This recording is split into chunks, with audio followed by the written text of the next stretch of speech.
Hello, you guys. What is up? Welcome back to another episode of Killer Instinct. Thank you so much for joining me today. If you are new here, hi, my name is Savannah and I am your host of Killer Instinct. Before we get started, make sure you go ahead and hit that subscribe button. That way you never miss an episode. We post weekly on the podcast every Wednesday and you are not going to want to miss it.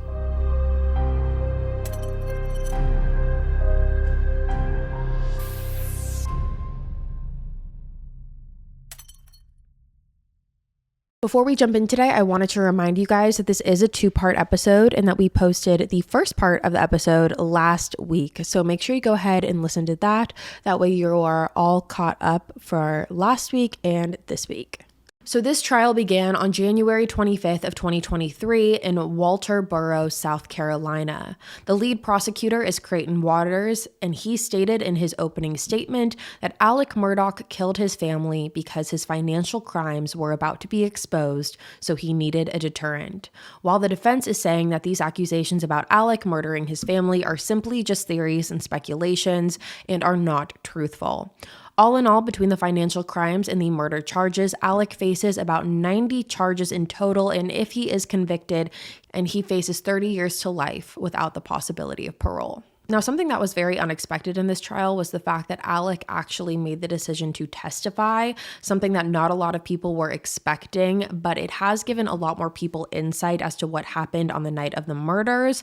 And a lot of people believe that this is actually working in his favor. I've seen countless comments about how Alex is actually doing very well on the stand. There has been people who have said that this could actually really benefit him. People believe that he is definitely playing the part of the sympathetic husband and father who brutally lost two members of his family. Now, Alex took the stand for the first time on Thursday, February 23rd, and the first question that he was asked was simply if he murdered his wife and son, to which he said he did not. A direct quote is, quote, "I did a lot of damage. I wreaked a lot of havoc. There's no question. But I would never hurt Maggie. I would never hurt Paul. If I was under the pressure that they are talking about here, I could promise you that I would hurt myself before I hurt one of them, without a doubt." Now, when it comes to June 7th and how the prosecution is really presenting all of this information, they are saying that there are two very different stories that are being told, and they're calling it the old story and the new story. And that is because Alex himself is telling a very different version of events now versus what he initially told police when this happened in June of 2021. So the prosecution is now calling what Alex is saying now the new story. Now, what is consistent in both stories, however, is that according to Alex, he said that himself, Maggie, and Paul were staying at the hunting property that they refer to as Moselle because it is on Moselle Road on the night of June 7th, 2021. It is a 1,770-acre property, and in Alex's initial story, the old story, he said that on the night of the 7th, that he was at the Moselle property with Paul and Maggie, and that the three of them had had dinner together. After dinner, he claimed that Maggie went down to the kennels of the property, which is where they would keep the hunting dogs, and it was about 100 yards away from the house. Alex claimed that he did not go down to the kennels, but assumed that Paul went there shortly after Maggie because that is where both of their bodies were discovered. Alex said that while Maggie and Paul were at the kennels, he remained in the main house and he was sitting on the couch watching TV. He said that he took a little bit of a nap. He initially claimed that his nap was about an hour long before deciding to get up and go and visit his parents. Alex's mother is a dementia patient, and his father, like I mentioned earlier, was terminally ill and dying of cancer. So Alex decided that he was going to go and visit his mother. Alex got into the car at about 9:07 p.m. and he texted Maggie's phone at 9:08, telling her that he was going to go visit his mom. Now, the next audio clip that I'm about to play you occurred on June 10th, so just 3 days after the murders. And it is an audio clip of Alex talking to the police, and he's discussing what his night looked like with Maggie and Paul leading up to him going to his mom's that night. And what did you do once Maggie and Paul left?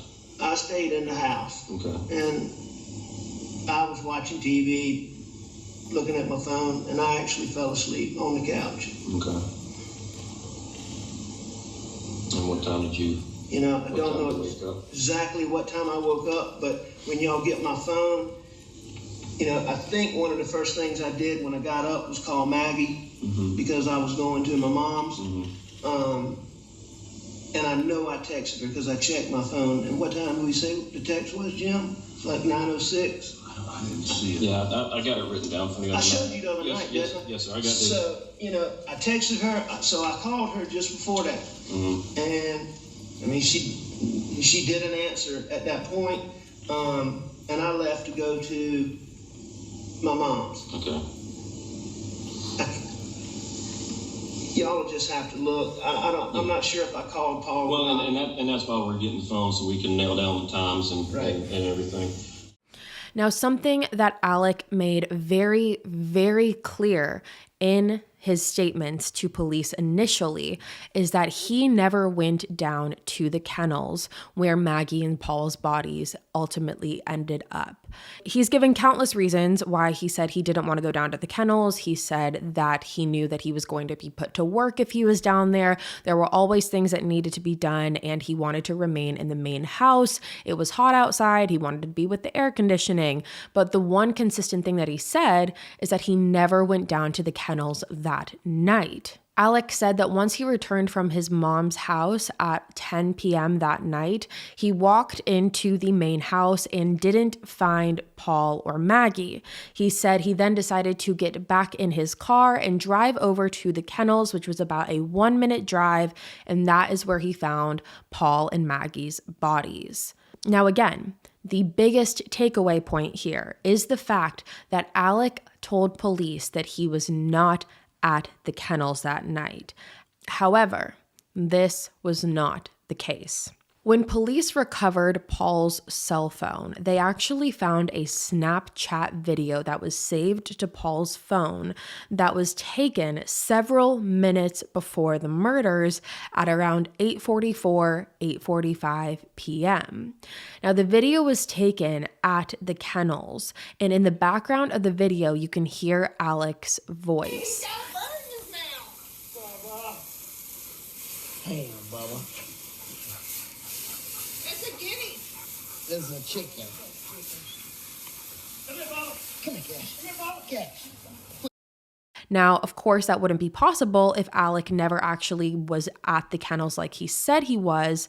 However, on the stand this past week, Alex had admitted that he was down at the kennels on the night of the murders and that he lied to investigators. So he's basically placing himself at the scene of the crime just several seconds before these murders occurred.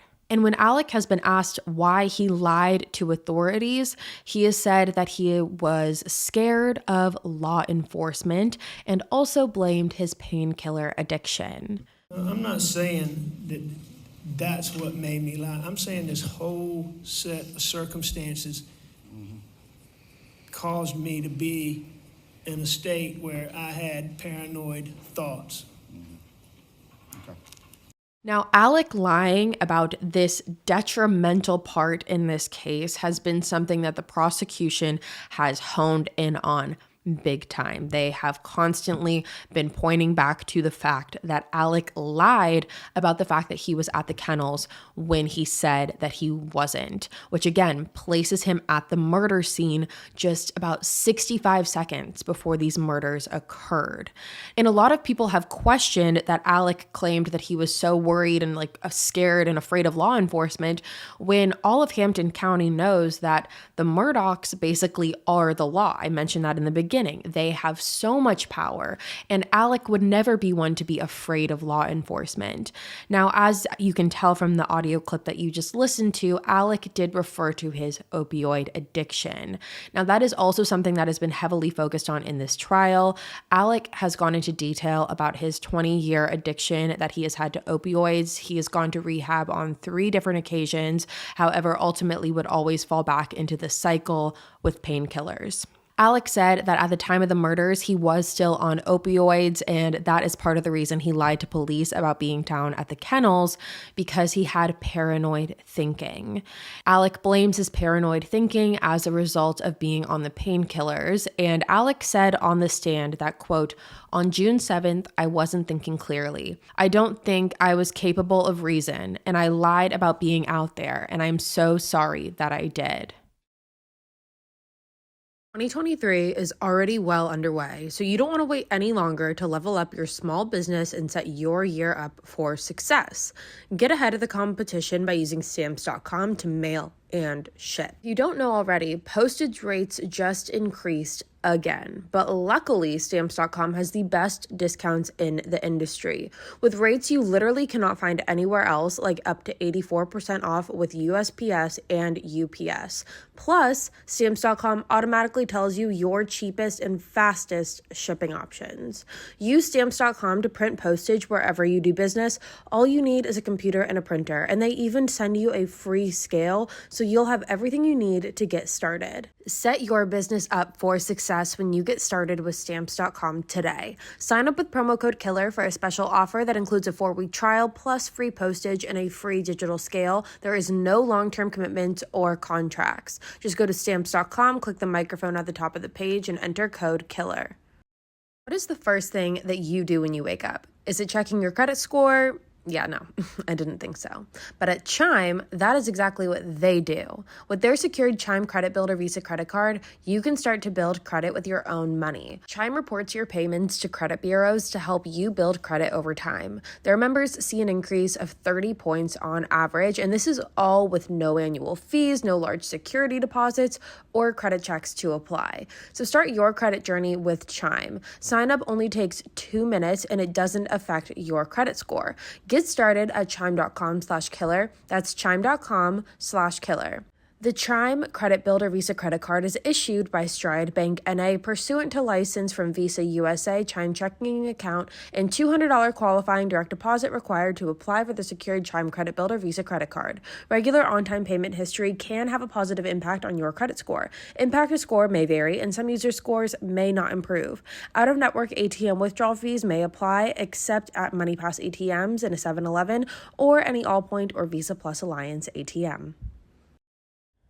So right now I'm going to go into what the prosecution is claiming is Alex's new story that he has now been saying as to be the truth of what happened the night of June 7th. So on June 7th, Alec claimed that he was out at work before getting to the Moselle property at 6:45, 7 p.m. And remember, again, this was the day that he was confronted about the stealing of the money. So he gets to Moselle at around 6:45, and Paul follows him there shortly afterwards. Once Paul arrives, Alec and Paul get into the truck and start driving around the property looking for some hog signs. After riding around for some time, Maggie ended up getting to the property, and that is when Alec left Paul and went back to the main house at 8 p.m. and took a shower. After taking the shower, Alec said he went back into the living room where Paul and Maggie both were, and they were eating dinner, and they all had dinner together. Alec said that this night seemed just as normal as any other night, and that Maggie and him were having conversations because Maggie was worried about Paul. Paul apparently had very high blood pressure and his feet were beginning to swell up, and according to Alec, Maggie became very concerned about him and was expressing those concerns to Alec. It was after dinner when Alec claimed that Maggie and Paul went down to the kennels. According to Alec, he said that Maggie had asked him to come with them. However, Alec was very hesitant about going down there because it was hot outside and he wanted to be in the air conditioning. He had just taken a shower and he didn't want to go down to the kennels because he knew that there was going to be work that needed to be done and he wanted to avoid it. However, Alec ultimately changed his mind shortly shortly after Maggie and Paul left to go down to the kennels, Alec grabbed the golf cart, which was by the main house, and drove down to the kennels using the golf cart. And according to Alec, that took him about several minutes. Alec said that the reason that he changed his mind about going down to the kennels is because he ultimately just wanted to keep Maggie happy, and if Maggie asked him to do something, he was going to do it. Now, down at the kennels of the property, there were several dogs. There were the family's dogs, the Murdaugh family's dogs, and Paul was also watching one of his friend's dogs named Cash. So you had multiple dogs down at the kennels, and the kennels is where the dogs would sleep. It's where the dogs would stay. And there was also a chicken coop nearby the kennels. And according to Alec, he said that when he got down to the kennels, one of those dogs had a chicken in its mouth. So to set up the visual for you, Alec claims he pulled up to the kennels and he said that he stayed inside of the golf cart. However, he said that when one of the dogs had the chicken, the dog came walking towards him, and so he stepped out of the golf cart to get the chicken out of its mouth and then place the chicken back in the coop, which according to Alec, he said all took no more than about 30 seconds to a minute. Alec said that once he put the chicken back in the coop, he did not want to be down at the kennels any longer. He wanted to go back to the air conditioning. And so he claims he got back into the golf cart, said bye to Paul and Maggie before driving back up to the main house. Now, the interaction of the dog getting the chicken and Alec getting the chicken out of the dog's mouth, that was the audio that was being played in the background of the Snapchat video that Paul had taken at 8:45 p.m. So if we're looking at that timeline and the amount of time it would have taken Alec to get there, get the chicken, and then go back to the main house. If we're looking at that timeline, that means, according to Alec, that he got back to the main house at approximately 8:49 p.m. And again, the medical examiner claimed that both Paul and Maggie were shot at about 8:50 p.m. So that would basically mean that the exact moment that Alec returned back to the main house, Paul and Maggie were shot, and Alec just claimed that he didn't hear it. Now, once Alec returned back to the main house, he said he walked in and laid down on the couch and he dozed off for a few short seconds. So now the length of his nap has changed. Remember earlier, he said that he took about an hour-long nap. This time, he said it was a few short seconds before he decided to get up and go and visit his mom. Now, Alec did say that while he was gathering his belongings to get ready to go and visit his mom, he thought that he had heard someone outside and assumed that it was just Maggie and Paul returning back to the house. However, he just didn't really pay much attention to it, and he got into his car and drove off. Now, the prosecution during this trial has really gotten on to Alec's case when it comes to why he didn't swing by the kennels to say goodbye to Maggie and Paul before he left to go to his mom's. We're going to run through the phone records in a minute, and you're going to see that Alec made multiple attempts to call Maggie in the minutes leading up to him leaving to go see his mom's. So from the prosecution standpoint, they have been challenging Alec on why he decided not to just swing by. It would have taken him 1 minute to go over to the kennels, say bye to Paul and Maggie, when he had clearly been trying to get a hold of them because he had been calling them. And Alec really didn't have an explanation for this. He just claimed that he didn't see the need to go all the way down to the kennels and that he was going to be back anyways, so there was no dire need to go down there.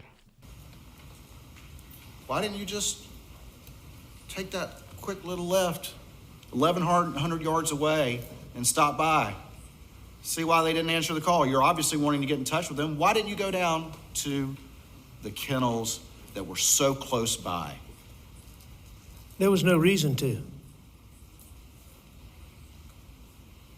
I mean, Making multiple missed calls to Maggie, and she's so close. And there's a driveway right there. Why do you not just go down there and say, hey guys, I'm heading over there? It wasn't important to do that. Me making those phone calls is simply me letting, I believe I called Maggie and I called Paul, but that's simply me just letting them know that I'm leaving for a minute, I'll be back. The fact that they don't answer, is not unusual at all. Now, it is odd, it is unusual that they never called me back. But at that moment, the fact that there's a missed call, when I know they're on the property, I mean, that doesn't even register at all. That's perfectly normal to try to call somebody who's on the property and not be able to get them. So now let's talk about the phone calls and the text messages and the timeline for that in the hours leading up to the murders. Now, on his way to the Moselle property at 6:43 p.m., Alec called Maggie and they spoke for about 104 seconds. Alec called Maggie again shortly after this, however, this time she does not answer. At 6:52 p.m., Alec called Maggie's father, Terry Brandstetter, and that conversation lasted for about 412 seconds. At 6:53 p.m., Paul Murdaugh calls one of his friends, John Marvin, and the phone call lasts for approximately 2 minutes. Then at 7 p.m., Paul sends a text to another one of his friends named CB, asking if he would be coming over to the house the following day. Paul arrived to the Moselle property at around 7:04 p.m. that day, and Paul had phone activity all the way up until 8:48 and 59 seconds. I am going to get very specific and detailed when it comes to these times. I am going to be including seconds in here. So when I say 8:48:59, it's 8:48 p.m. and 59 seconds. So almost 8:49 p.m. on the dot, which again, looking at the timeline that Alec gave, that is the exact moment he claims that he went back to the main house. Now, the last activity from Maggie's phone was when she read a text message at 8:49.27 p.m. However, she did not respond to this message. 8 seconds later, at 8:49:35, Paul's friend Rogan Gibson sent Paul a text. However, Paul never opened that message either. Following 8:49 p.m., Maggie had multiple missed calls and messages from Alec as well as Buster and Alec's brother John. However, they all went unanswered. Now, between the time frame of 8:09 p.m. and 9:02 p.m., there were 0 steps recorded on Alec's phone. If you don't know, if you have an iPhone, there is a health app in the iPhone that will track your steps throughout the day, and it'll go into detail about the times that you were active and walking and times that you were idle. And if your phone isn't tracking steps, it doesn't mean that you weren't walking. It just means that if you were walking, you didn't have your cell phone on you. Now, interestingly enough, though, Maggie's cell phone tracked 59 steps being taken between 8:53 and 8:55. And again, this is several minutes after it is believed that Maggie had already been shot. Now, police said that these 59 steps were more than likely not made from Maggie and that someone was just holding Maggie's phone. Now, Maggie's phone actually wasn't found until the following day on June 8th, and it had been found about a quarter-mile away from the Moselle property, thrown on the side of the road. Now, during these 4 minutes, according to Alec, he was in the main house, he got up, he got his belongings together, walked out to the car, and then went off to see his mom. However, during those 4 minutes, his phone tracked that he made 283 steps. And to make 283 steps, you definitely have to be, moving around a little bit, pacing, things like that. Now, the prosecution is really honed in on these 283 steps because that seems like too many steps for someone who just got up off the couch, grabbed their keys, got in the car, and drove away. And the reason that this is so crucial and important is because this is around the same time frame that the medical examiner concluded that the murders occurred at.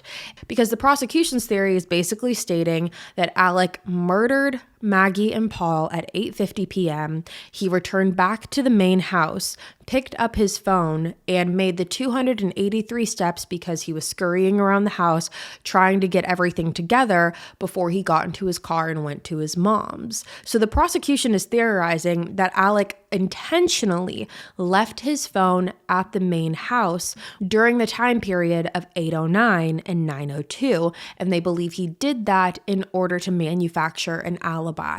And according to Alec, he has tried to come up with a reason for this. He has said that it's possible that he went into his bedroom, or he went into the kitchen, or into the gun room, or something of that nature, which could be the reason that those steps are on there. Agree with me that from 902 to 906, your phone finally comes to life and starts showing a lot of steps. I do agree with that. What were you doing?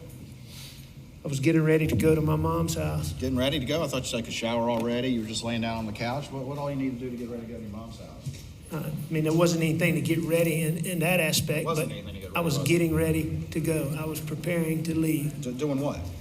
I don't know if I got up, went to the bathroom. I don't know. I can't tell you exactly what I was doing. That's far more steps in a shorter time period than any time prior, as you've seen from the testimony in this case. So what were you so busy doing? That's Going to the bathroom? no, I don't think that I Did you get on a treadmill? went to the bathroom. No, I didn't get on a treadmill. Jogging place? No, I didn't jog in Jumping place. jacks? No, sir, I did not do jumping jacks. What were you doing, Mr. Murdaugh, for those 4 minutes? Preparing to leave for my mom's house. What? What does that mean? I mean, you're in the front room on that couch where you say you laid down. The Suburban's just right outside. What all are you doing? I don't know if I got up and went to my room, went to the gun room, went back in the. Doing what? You've been so clear in your new story about everything. What were you doing during these 4 minutes? I disagree with your assertion about every detail. I don't recall. I know that I was getting up and I was leaving. I was going to check on my mom. But specifically what I was doing, I don't know. Okay.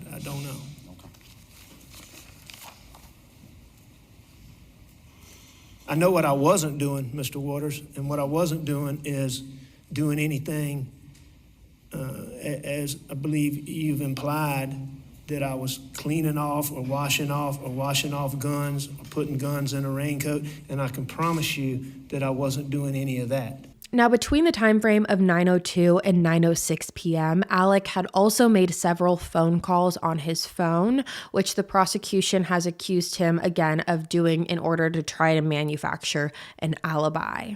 Real reason, Mr. Murdaugh, is that you as a lawyer and prosecutor are up at 9:02, finally having your phone in your hand, moving around and making all these phone calls to manufacture an alibi. Is that not true? That's absolutely incorrect. So that's just another circumstance and coincidence in this particular case. Right around the time that you lied to law enforcement about maybe one of the most important facts in the case. Comment before the question. It is an absolute fact that I am not manufacturing an alibi, as you say. How do you remember so much detail about everything else, but you don't remember what you were specifically doing to generate 283 steps while you're making all these phone calls in the same 4-minute period? I remember unequivocally, without any doubt, with as clear a mind as I could have at any time, that I never manufactured any alibi in any way, shape, or form, because I did not and would not hurt my wife and my child. So as you can tell by those clips, it is very clear that the prosecution is really honing in on this tight time frame and stating that it doesn't really make a lot of sense for Alec to just be pacing around for 283 steps, coincidentally, after he didn't have his phone on him for an hour, when he claims he was just getting in his car and going over to his mom's. It's a lot of steps for someone to be taking. And if you're someone who tracks your steps, if you're someone who pays attention to that, you know that 283 steps is a decent amount of steps to be taking, especially for someone who claims to just be grabbing their keys, wallet, phone, and heading to the car. It doesn't typically take 283 steps. Now, at 9:08:58 p.m., Alec sent a text message while he was on the way to his mom's house, claiming that he was going to go visit his mother. The text said, quote, Going to check on him. Be right back. Now, Alec arrived at his mom's house at about 9:22 p.m. that night. During that time, he was driving to his mom's house. Alec made several other phone calls, including one to his brother and one to Buster, his eldest son. At 9:24 p.m., Alec calls the landline of his mom's house and asks the caretaker to let him into the home. Alec only stays there for a little over 20 minutes before returning back to his car at 9:42 p.m. that night, and by 9:43, the GPS on his car notes that he left his mom's house and began driving back to the Moselle property. Alec turned onto Moselle Road at 10 p.m. He walked into the main house, looked around for Maggie and Paul, and realized that they were not there. This is when Alec claimed he got back into the car and drove down to the kennels where he had last seen them, and that is when he drove up to the horrifying scene of his wife and son laying dead on the ground. Alec claimed that he arrived down at the kennels at about 10:05 p.m., and by 10:07 he was on the phone with 911, and I am going to play that clip right now. Hampton County 911, where's your emergency? This is Alex Murdaugh at 4147 Moselle Road. I need the police to ambulance immediately. My wife and child just shot badly. Okay, you said 4147 Moselle Road in Allison?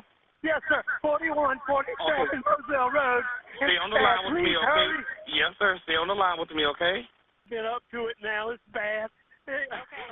So that is Alex's 911 call that he made. And I'm also going to play you right now Alex's testimony of finding Paul and Maggie. I pulled up and I saw Mags and Paul. I jumped out of that car. I noted I went back to my car and I called 911 as quickly as I could. That point in time, when I got on the phone, then is when I went to them and did the things that I did. So, what you're saying is not accurate. Now, what we also know is that from 9:04 to 10:03, Alec made 5 phone calls to Maggie on June 7th. He again texted her at 9:47 p.m., which he claims would be the time that he was driving back to the Moselle property from his mom's, and said, "Call me, babe." The final phone call Alec made to Maggie was at 10:03 p.m., which would have been minutes before he would discover their bodies. Now, something that I also want to point out here is that when the investigators got a hold of Alex's phone in September of 2021, which was several months after the murders, there were a substantial amount of phone calls that were strangely just missing from Alex's call log from the night of the murders that he made to Maggie. And they could figure this out because when looking at Alex's call log and then looking at Maggie's call log, Maggie had the phone calls on her phone, but Alec didn't. So it was clear to investigators that Alec had gone in and deleted these phone calls for whatever reason. Now, as you guys could hear on the 911 call, Alec made a point to say that Paul had been getting harassed and bullied and had been getting threats, essentially. And at first, Alec said that the reason he felt like someone killed Paul and Maggie was due to the boat accident that happened. Alec has stated and been very clear that he doesn't feel like anyone who was involved in the boating accident is responsible for Maggie and Paul's deaths or any of their family members. However, he truthfully believes that whoever did this to Maggie and Paul was a bystander who read about this in the news and decided to take action against Paul and Maggie. And I'm going to play you that audio clip right now. So I believe that when Paul was charged criminally,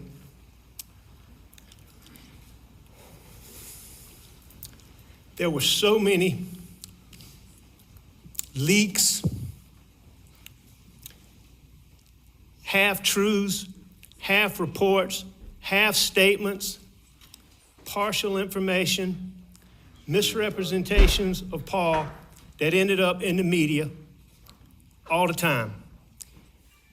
And when I tell you the social media response that came from that was vile, the things that were said about what they would do to Papa, they were so over the top that nobody would believe anybody would get on social media and do that.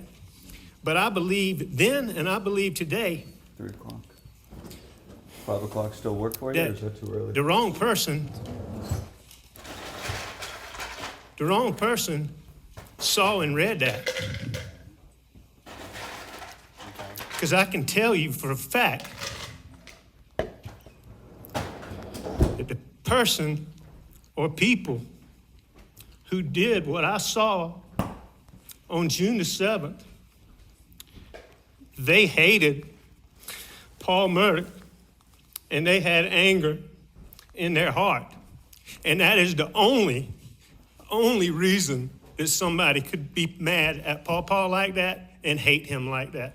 Now, another big point of contention that I want to touch on right now is the clothes that Alec was wearing on the night of the murders. During this trial, the Murdaugh's housekeeper named Blanca took the stand.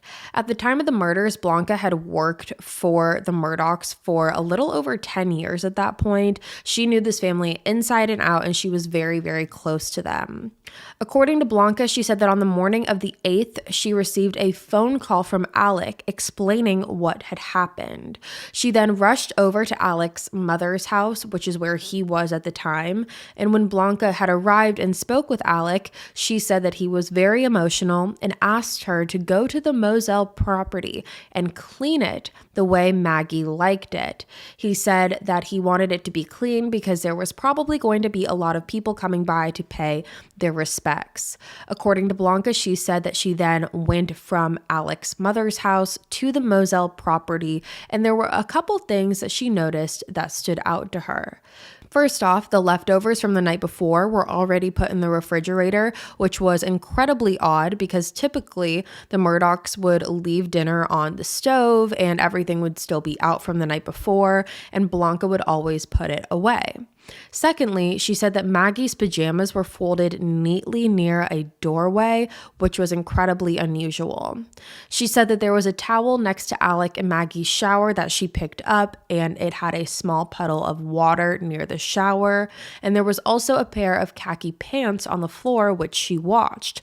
Now, you would think that this house is a crime scene. You would think the entire property is a crime scene and should be taped off. Everything should be taped and no one should be allowed in except for law enforcement. However, law enforcement was at the house at the time that Blanca was cleaning, and according to her, she said no one asked her any questions. The police didn't tell her to stop, so she just continued with cleaning the home. Now again, as far as the clothing goes, there is a Snapchat video that Paul had taken on his phone just hours before the killings. The video itself, which is by the way different than the other video, the video of Paul in the kennels, this is a totally different video. And this video, which again was about an hour or two before the murders, Paul is videotaping Alec, and Alec is seen wearing a seafoam green shirt.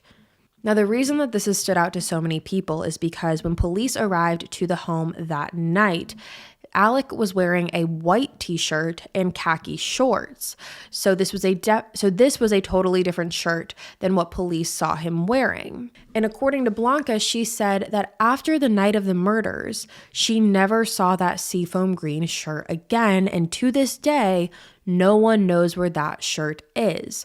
So the reason that this is important is because the prosecution and many people are theorizing that if Alec committed these murders, that he would have possibly been wearing that green seafoam shirt. It could have gun residue on it, it could have blood on it, and now that shirt is just missing and no one seems to know where it went.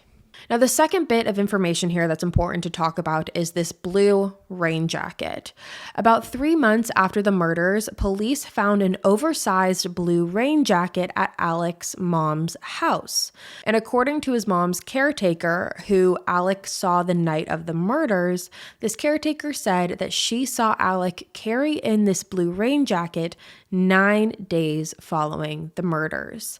She claimed that she initially thought it was a blue tarp, and when the jacket was tested, there was a substantial amount of gunpowder residue on the jacket that was consistent with either wrapping the gun up in the jacket, or it would have been the same as if someone was wearing the jacket inside out and then shot the gun. So now you have this jacket that has gunpowder residue on it, and you have this missing shirt that Alec was clearly wearing on the night of the murders that mysteriously enough, no one could ever find.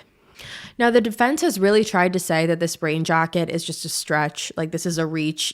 How can we say that Alec was wearing this rain jacket on the night of the murders? This was a family that hunted very regularly and just, and would go out and shoot guns in the backyard for fun. So it's not strange or unusual that a piece of their clothing would have gunpowder residue on it. Now, while Blanca was on the stand, she also explained that several months prior to the murders, Maggie and Blanca had a very private conversation where Maggie confided in Blanca when telling her that it was possible that the Murdaughs were going to have to pay a $30 million lawsuit for the death of Mallory Beach. According to Blanca, Maggie said that the Murdaughs don't have that kind of money and it was putting a lot of stress on the family. Maggie also told Blanca in this conversation that Alec does not tell her everything and that he has a lot of secrets. So that was the basis of what Blanca spoke about when she was on the stand. Now, something else I want to point out is that the defense brought onto the stand a forensic engineer named Mike Stutton, and he was there to testify about the bullet trajectories. Now, according to Mike, he said that based on the trajectories of the shots that killed Paul and Maggie, Alec would have been too tall to be the person who made these shots. Mike said that he believes this shooter had to be around 5'2" to 5'4".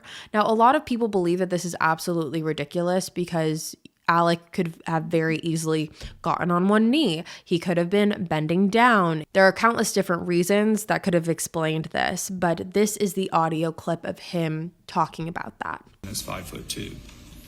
Versus how tall? The shooter's how tall? 5'2".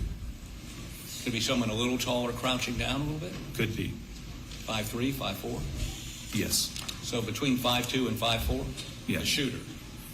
Because what happens if, let's say, if you put a 5'4" person even, or 5'5", 5'6", in kind of that shooting position from the hip, you've got to move them all the way up to the quail pin.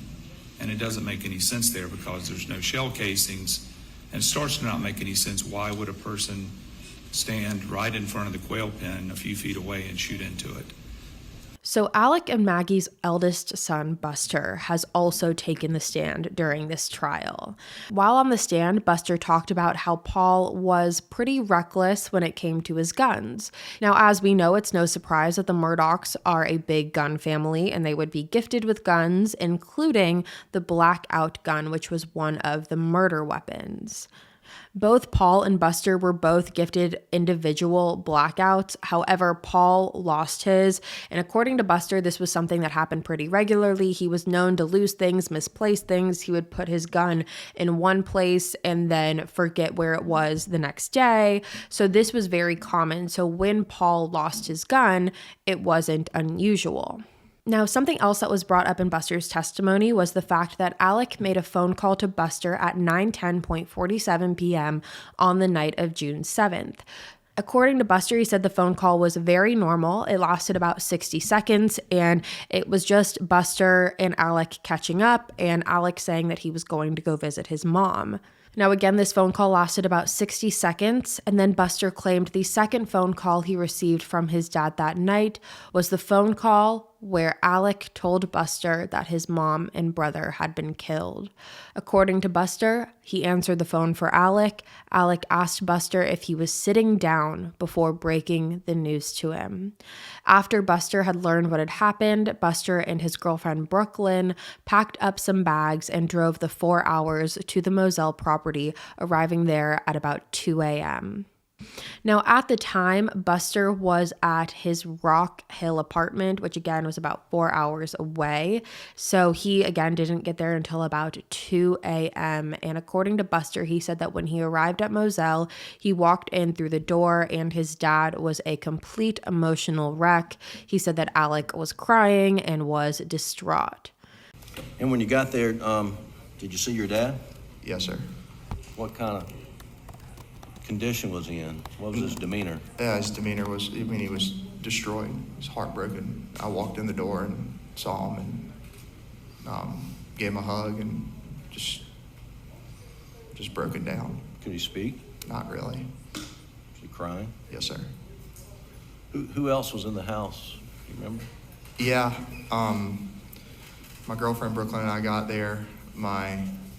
Out in the driveway, my Uncle Randy and Uncle John were out there. Chris Wilson and Corey Fleming had just gotten there. They had pulled in behind us, and when I walked in, several of the partners were there. Ronnie Crosby was there, Lee Cope was there, Mark Ball was there, Austin Crosby was there, William Barnes, my buddy Nolan was there. Buster claims that they stayed at the house until about 4 or 5 a.m. before going to his grandma's property, which would be Alex's mom's house, where they stayed for the remainder of the day. Buster claims they did go back to Moselle later in that afternoon, and they were pretty much just going back and forth between Moselle and his grandmother's house. Hello everyone, sorry for the abrupt interruption, but I could not complete this episode without giving you the final update that we have in this case. The last I spoke to you guys was on the 27th of February, and since then, there have been some major updates in this case, and the trial has since reached a verdict that I wanted to go over with you before wrapping this episode up. So as we've spoken about thus far, the prosecution in this case really set up the scene to try and convict Alex Murdaugh guilty of the murders of Maggie and Paul. And again, the prosecution stated that the motivation behind the killings was to distract from his financial misleadings in his law firm, as well as to gain sympathy. Over the course of this trial, over 60 witnesses were called to the stand. The murder weapons have never been discovered to this day, and the most damning piece of evidence throughout this whole case was the Snapchat video that Paul Murdaugh took on his phone that captured Alex's voice just minutes before the murders occurred. The defense, on the other hand, tried to maintain Alex's innocence by stating that he was a loving husband and father, and they even had Buster, the eldest son, take the stand in defense of his father. The defense tried to argue that it wasn't believable that Alec would be able to commit these murders, dispose of the evidence, and drive to his mother's house, all within less than an hour. At the very end of this trial, on Wednesday, the 1st of March, the jury was taken to the crime scene, the Murdaugh's Moselle property. The Moselle property was purchased by the Murdaughs in 2012. It is a 1,770-acre property that was perfect for the Murdaughs because there was everything they could ever ask for. A beautiful main home that stood at about 5,275 square feet, kennels for the dogs, a cabin, and endless acres of land for the family to go hunting, which was something they thoroughly enjoyed doing. The jury arrived at the property at around 9:40 a.m. on Wednesday, March 1st, and stayed there for less than an hour, leaving at 10:30 a.m. The following day, on Thursday, March 2nd, it was time for the jury to deliberate. At the end of it all, this was a 6-week trial, and the jury deliberated for less than 3 hours before coming to the verdict that Alex Murdaugh was guilty of the murders of his wife Maggie and his son Paul.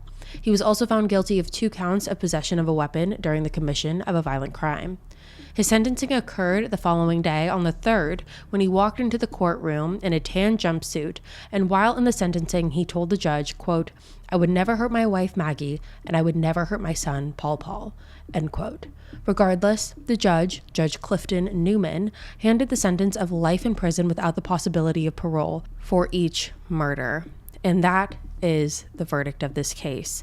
Alex Murdaugh will remain in prison for the remainder of his life over these murders, and for the most part, I have seen everyone overjoyed by this verdict. People truly are believing that Alex is responsible for these murders. However, I also have seen some people who are not completely convinced. But regardless, that is the verdict. And I'm very interested to see what you guys have to say about this. I'm interested to see if you believe that the verdict was the right one. If you were on the jury, what would you think about this case? So please let me know in the comments below. And with that being said, you guys, that is all from me today. Thank you so much for tuning into another episode of Killer Instinct. If you're new here, hi, my name is Savannah and I'm your host of Killer Instinct.